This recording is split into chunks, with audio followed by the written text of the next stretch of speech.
Power Corrupts the Best by Michail Bakunin. The state is nothing else but its dominations and exploitations regularized and systematized. We shall attempt to demonstrate it by examining the consequence of the government of the masses of the people by minority, at first as intelligent and as devoted as you like, in an ideal state founded on free contract. Suppose the government to be confined only to the best citizens.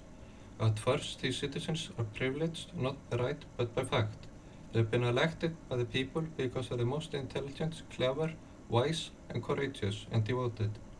Taken from the mass of citizens who are regarded as all equal, they do not yet form a class apart, but a group of men privileged only by nature and for that reason singled out for election by the people. Their number is necessarily very limited, for in all times and countries the number of men endowed with qualities so remarkable that they automatically command the unanimous respect of nation is, as experience teaches us, very small. Therefore, under pain of making a bad choice, the people will always be forced to choose its rulers from amongst them. Here, then, is society divided into two categories, if not yet to say two classes, of which one, composed of the immense majority of citizens, submits freely to the government of its elected leaders, the other formed of a small number of privileged natures, recognized and accepted as such by the people, and charged by them to govern them. Dependent on popular elections, they are at first distinguished from masses of citizens only by the very qualities which recognize them to their choice, and are naturally the most devoted and useful of all.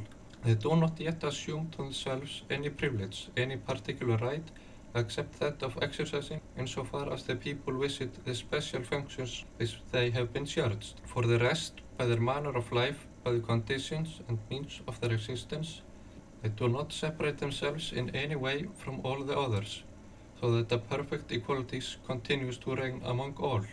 Can this equality be maintained? We claim that it cannot, and nothing is easier to prove it. Nothing is more dangerous from a man's private morality than the habit of command.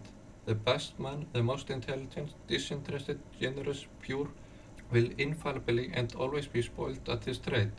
Two sentiments inherent in power never fail to produce these demoralizations.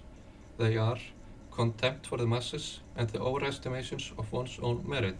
Quote, the masses, end of quote, a man says to himself, quote, recognizing their incapability to govern on their own account, have elected me their chief.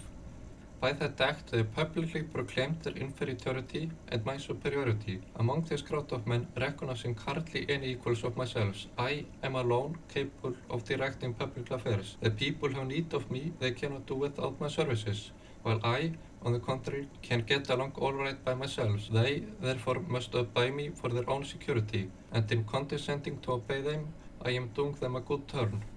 End of quote. Is there not something in all that to make a man lose his head and his heart as well, and become mad with pride?